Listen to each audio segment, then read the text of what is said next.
All right, good morning, everybody. Thank you very much for taking the time to join our webinar on safe bicycling this morning. We are conducting this webinar in honor of Florida Bicycle Month, so thank you very much to all of you for tuning in. Next slide, please. So a little bit about me. My name is Valentina Facus. I'm the pedestrian bicycle coordinator here for the Palm Beach Transportation Planning Agency, also known as the TPA. And I work on administering our Transportation Alternatives Program, which is a federal grant program that can help fund small-scale pedestrian and bicycle safety projects. I'm also the liaison, and I oversee the TPA's Vision Zero Advisory Committee, which involves advancing the elements of the TPA's Vision Zero Action Plan with a focus, of course, on pedestrians and bicyclists. And of course, I do all things ped bike as it relates to advancing the TPA's vision and mission. And just a little bit about my personal life. I am an avid transit user. I take the train every single day to commute to work, and I bike and walk to work as a first and last mile mobility option, and sometimes for recreational purposes. Next slide, please. So in this presentation, I will cover the benefits of using a bicycle, the bicycle state laws, e-bike and scooter laws, as well as some resources that we offer here at the TPA to address any bicycle issues or concerns. And I will briefly mention that I am joined by our public relations specialist, Ms. Sienna Atkin, who will be taking questions at the end of the presentation. However, you are welcome to submit your questions as I run through the presentation. Next slide, please. So let's start with a little fun quiz to get a sense of why some folks maybe join here today. Please use the QR code displayed on the screen to access the quiz, or you can manually join at menti.com using the code 38913706.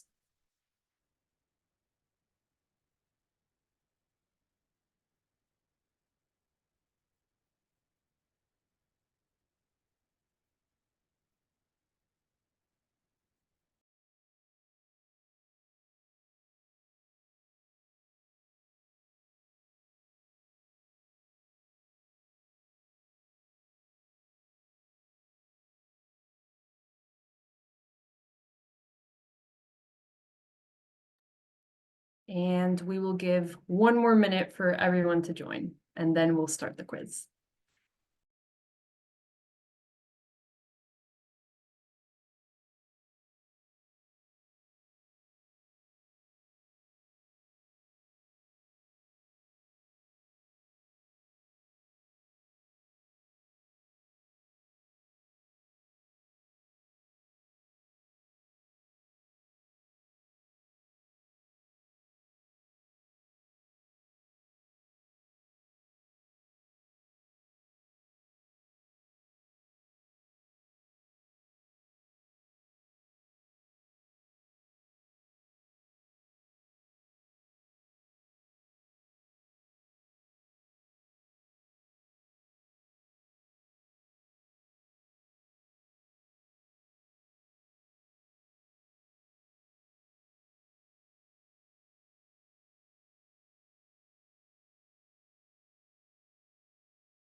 Thank you, everyone, for submitting your comments.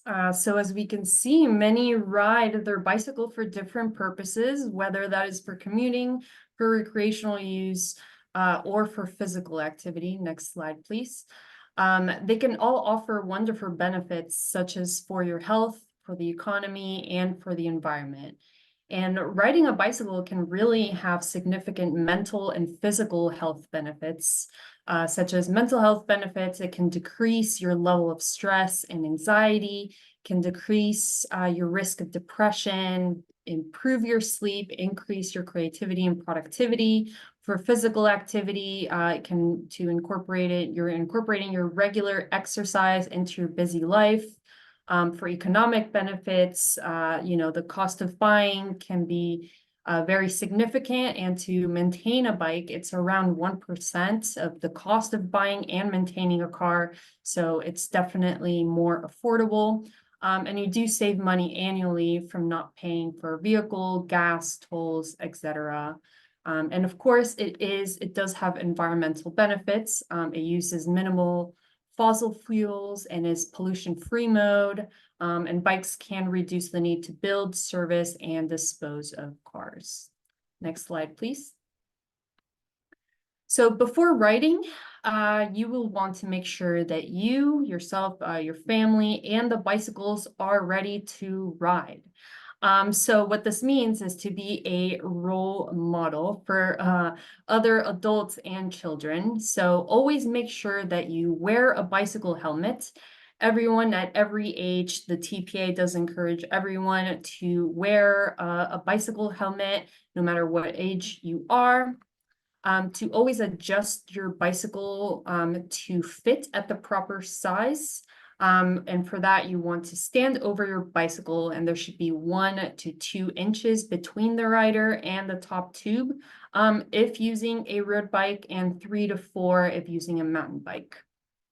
Then you want to make sure that you're checking your equipment before riding, inflate your tires properly, and check that the brakes work. You want to ensure that you have proper control of your bicycle, and of course, watch for and avoid road hazards. Next slide, please. So when you are wearing a helmet, whether the bicycle infrastructure is low or high stress, it is important for your safety. Did you actually know that more children ages 5 to 14 go to emergency rooms for bicycle-related injuries than with any other sports? And many of these are actually head injuries. And as a result of this, many states and local jurisdictions have child bicycle helmet laws to increase and better ensure the safety of children when bicycling. So much like car crashes, bicycle crashes can happen at any time, involving not only children, but adults, many of whom are skilled riders. In fact, aging adults represent the average age of bicycle riders killed and injured. So helmets are the single most effective piece of safety equipment for riders of all ages if you crash. So as a standard, bicycle helmets sold in the United States of America must meet the standards issued by the U.S. Customer Product Safety Commission, also known as the CPSC. When you are buying your helmet, you want to make sure you're looking for that certification label inside that helmet. And on the slide there, it's shown as a yellow label. And as a quick reminder, you must replace your helmet when it has been in a crash. Damage is always not visible. Next slide, please. And here are the quick 3 steps of how you can fit your helmet. The first one, you would want to get 2 fingers width between eyebrows and helmet. Then you want to get the side straps, make a Y symbol below your ear. And then at the very last one, you want to make sure that your fingers have less than a ½ inch between the chin and the strap. And here we will be playing a video demonstrating everyone how to do this.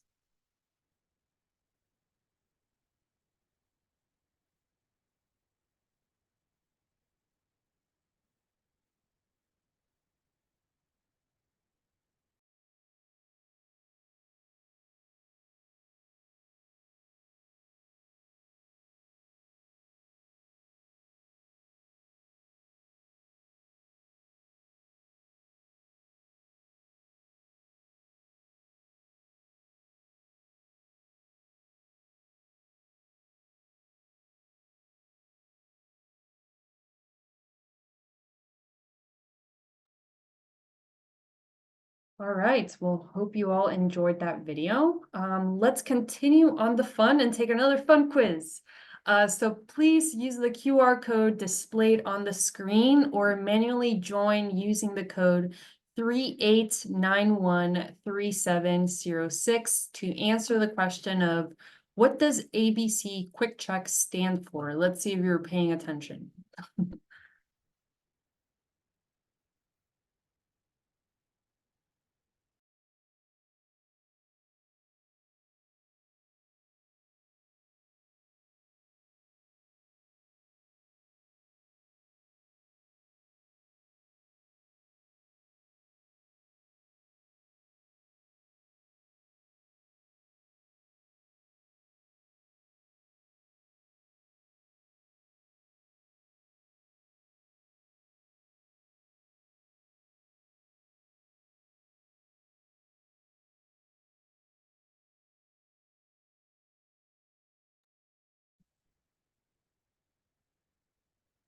All right, well, thank you very much for everyone for submitting their answers.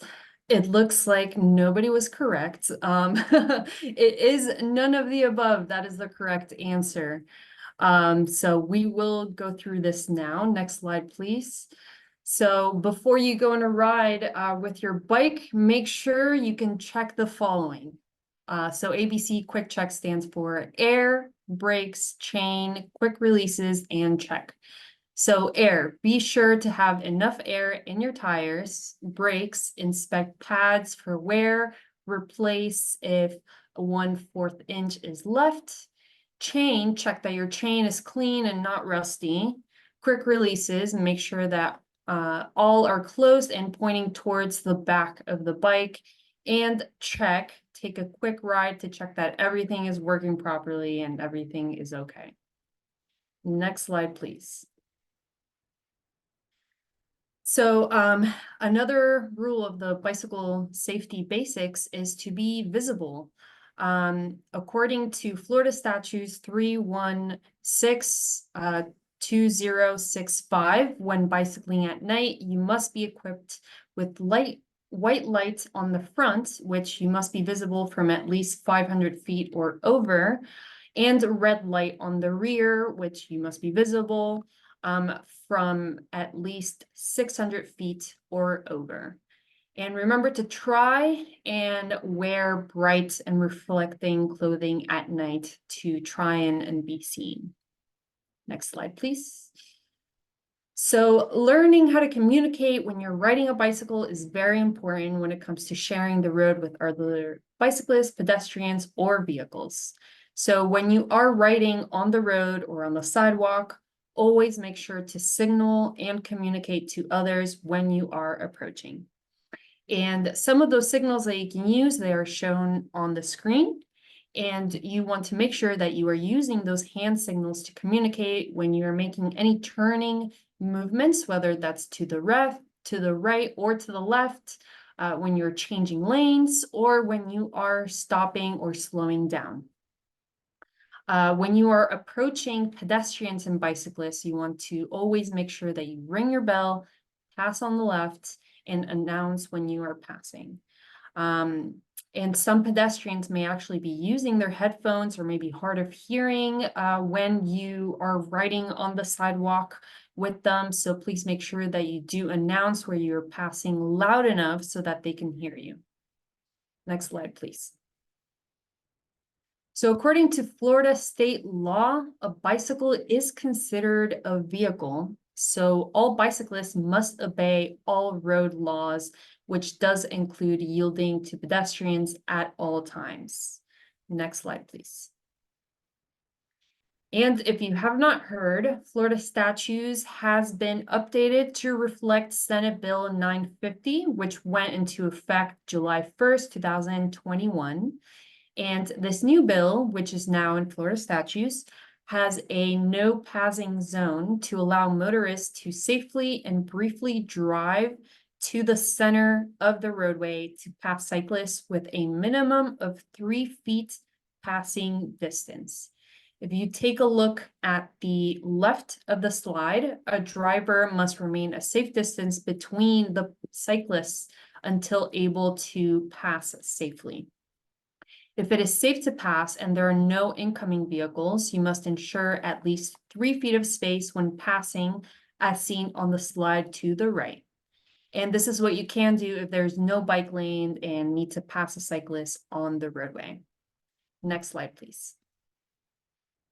So this next change will actually help mitigate right hook crashes. So the crashes on, or I'm sorry, the graphic on the left side of the screen shows a cyclist less than 20 feet from a driver, and this can cause a safety issue for the cyclist as it does not allow enough space between the cyclist and the driver in case a quick stop occurs. So instead, a driver must ensure and make both the approach for a right turn as close as practicable to the right hand or the edge of the roadway. And remember, when overtaking and passing a bicycle proceeding in that same direction, you have to make sure that you are giving an appropriate signal and make the right turn only if the bicycle is at least 20 feet from the intersection and is of such a distance that the driver of the vehicle may turn safely. Next slide, please. And this same rule applies even when the driver is making a right turn at an unsignalized intersection, as seen on the graphic on the right slide. Next slide, please. So this next law displays how cyclists should be turning left. So if driver is intending to turn left at an intersection, they must make the left turn so as to leave the intersection in a lane lawfully available to traffic moving in such direction. And if a cyclist is intending to turn left, they are entitled to the full use of the lane from which the turn may legally be made, as shown on the right side of the slide there. And the person must make the left turn in that portion of the intersection to the left of the center of the intersection. And of course, once they are there, they have to make the approach as close as practicable to the right of the edge of the roadway after proceeding across the intersection roadway. Next slide, please. If there is no bicycle lane present, bicyclists must ride as close as practical to the right-hand curb or edge of the roadway. Next slide, please. And for people that are riding bicycles on a roadway or in a bicycle lane, they may not ride more than 2 abreast, except on a bicycle path. So anyone operating a bicycle on a roadway at less than the normal speed of traffic must ride in the bicycle lane, or if there is no bicycle lane on the roadway, as close as practical to the right-hand curb or edge of the roadway, as shown on the screen there. And if the bicycle lane is too narrow to accommodate 2 riding abreast, then they must ride single file and within the bicycle lane. Next slide, please. So next, people riding bicycles on a roadway or in a bicycle lane may not ride more than 2 abreast, as previously stated. And where bicycle lanes do exist, people riding bicycles may ride 2 abreast if only both are able to remain within the bicycle lane. Next slide, please. So as the picture shows, cyclists may ride more than 2 abreast if riding on a bicycle path. Remember to always yield to pedestrians. Next slide, please. So this picture shows a great example of how cyclists can pass another cyclist, allowing at least 3 feet to pass. Next slide, please. And as a reminder, bicyclists on the roadway are expected to comply with traffic control devices. So when stopping at a stop sign, people riding in a bicycle group may proceed through the stop sign only if it's a group of 10 or fewer at a time after coming to a full stop and obeying traffic laws. And motor vehicles must allow one such group to travel through the intersection before moving forward. And of course, this does not apply when using a separated bicycle lane. Next slide, please. So now we will briefly go over some e-bike and motorized scooter laws. Next slide. So first for the motorized scooter laws, so this, you can find this on Florida Statute 316003. And a motorized scooter is really described as it's designed for one person, and this motorized scooter can be found either with or without a saddle, as shown on the screen there, but have no more than 3 wheels. And the maximum assisted speed for this is 20 miles an hour. And you can ride on roadways, bike lanes, trails, multi-use or shared use paths, and sidewalks. However, there is an asterisk there, because you have to ensure that unless prohibited by local municipal code, you must always refer to your local government regulations for more information. And you do have to wear a helmet if you are under the age of 16. However, if you're over the age of 16, it is recommended for everyone. Next slide, please. Next, we have e-bikes, also known as electric bicycles. And actually, for electric bicycles, there's a couple different versions out there. There's a class 1 bike, e-bike, class 2 e-bike, and a class 3. And you can find this information on Florida Statute 316003. And class 1 and class 3, they are very, very, very similar. It's a bike with electric motor that only engages while the rider is pedaling. So this is called pedal assist, or pedal electric. And with a class 2 bikes have electric motor that can be engaged at any time. So class 2 bikes do have a throttle, and you can also use the pedal assist device on there. And the differences between the class 1, 2, and 3 as well is that class 1 and 2 do have a max assisted speed of 20 miles per hour, and class 3 have a max assisted speed of 28 miles an hour. And for all of these e-bikes, you can ride on the road, on bike lanes, trails, shared use paths, or multi-use paths and sidewalks, which of course, unless prohibited by your local municipal code, which I encourage everyone to look at, you must refer to the local government regulations for more information and additional restrictions on that. And again, for this one as well, helmets are required if you are under the age, or if you are 16 or under. And for anyone that's 16 or over, it is recommended. So next, now we will play a fun video.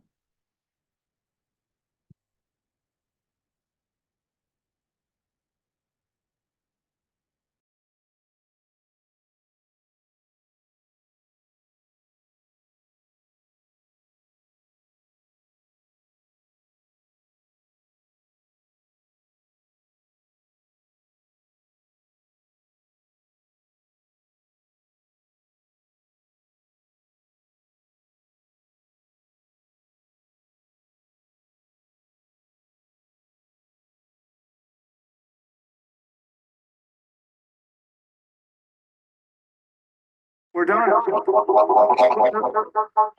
Done.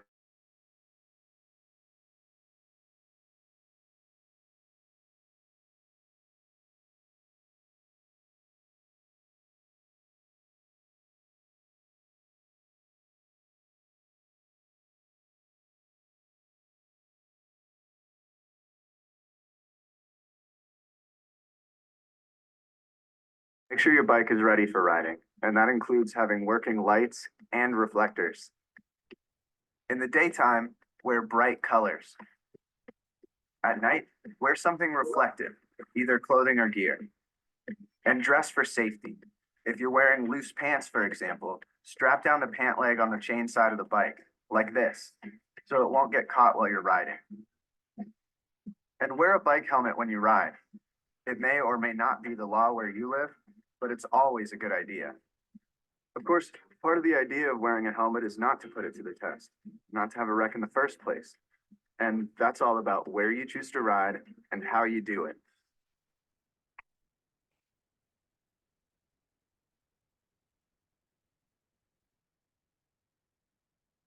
Bikes are considered vehicles.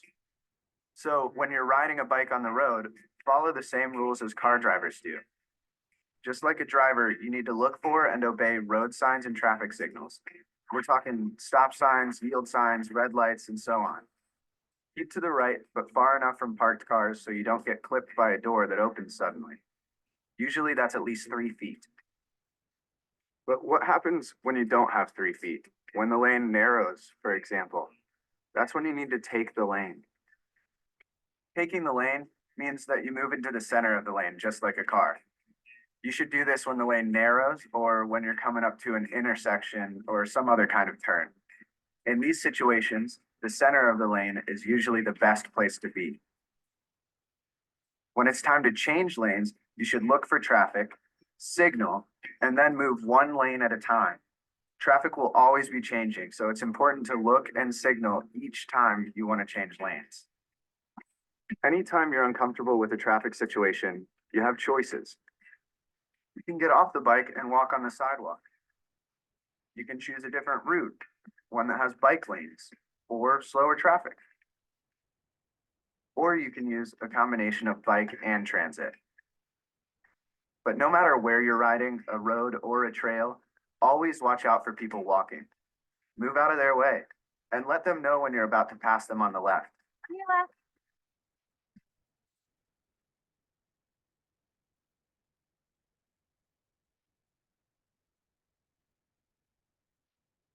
There's one thing drivers count on, it's predictability. So one of the best ways to be safe is to be predictable. For example, use hand signals before you turn or stop. Ride in the same direction the cars are going, with the flow of traffic, not against it. And don't assume that drivers will see you just because you see them. You already know this part, but we're gonna say it anyway. Put your phone away while you're riding. You don't want to be talking or texting because you need to be alert and paying attention to what you're doing. Same goes for earbuds or headphones. You need to hear what's going on around you, so leave them in your bag for later. Keep both hands on the handlebars unless you're signaling, and keep your eyes open for hazards, things like wet roads, gravel, debris, anything that can mess with your ride.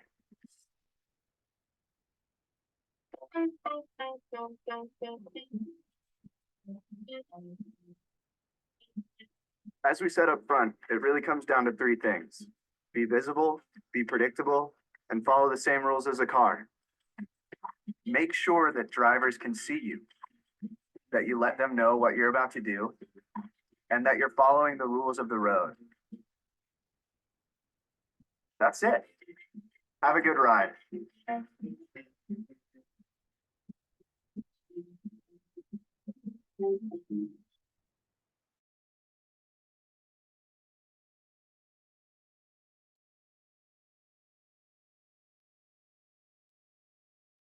All right, well, hope everyone enjoyed that brief video. So those were some of the Florida state laws for bicycles. We do have a couple of resources that you all can use for us to gather your input on any bicycle related issues or concerns. Next slide, please. So the first one, we have our TPA interactive comment map, and we do encourage every single person, everyone to use this comment map. And really for this, you can insert and just drop a comment anywhere within that map of where you have a issue, whether it's a bicycle issue, pedestrian, transit, whatever the case is. You can visit this map at palmbeachtpa.org/comments-map. Next slide. Next, we have our interactive map, and you can access this at palmbeachtpa.org/map. This interactive map actually has a lot of layers on there, one of which are showing all of the existing shared use paths and bicycle facilities, existing bicycle facilities. So if you are trying to plan a route for recreational purposes or for commuting or for physical activity or for whatever the case it may be, you can use this map to try and find the route that best fits the facility that you would feel most comfortable riding on. So next slide. So next one, we have our walk bike safety audits. So the Palm Beach TPA is assigned with conducting these audits every year.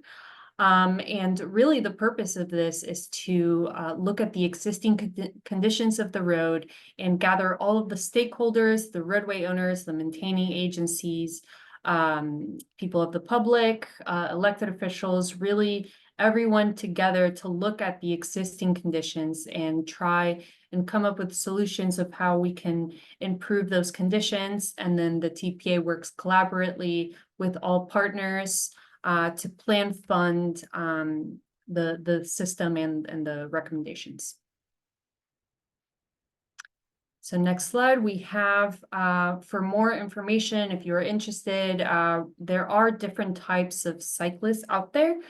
So first one is the strong and fearless. Then we have the enthused and confident rider. And then we have the interested but concerned rider. And the know-how driver, which would be considered as a level of traffic stress of 1. Which the TPA is working on integrating within our long-range transportation plan. So if you have more questions on that, or if you'd like to just see more information on that, you can visit palmbeachtpa.org/walkbike. Next, in honor of Florida Bicycle Month, the TPA will be hosting its annual bicycle ride. And this will be hosted at the end of March 29th, at 8 in the morning. We do not have the details of exactly where this bicycle ride will be conducted just yet, but for now, you can save the date and visit our website at palmbeachtpa.org/ride to register and save the date, and stay tuned because we will be posting those details soon. And that concludes the end of my presentation. Thank you so much, everyone, for joining. And we will be taking questions now, if you have any.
All right, well, we are seeing no questions, but if you happen to think of any questions later on, you can just shoot me an email at bfacus@palmbeachtpa.org.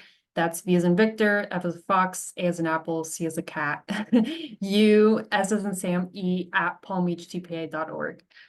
So thank you again, everyone, for joining, and that concludes this webinar.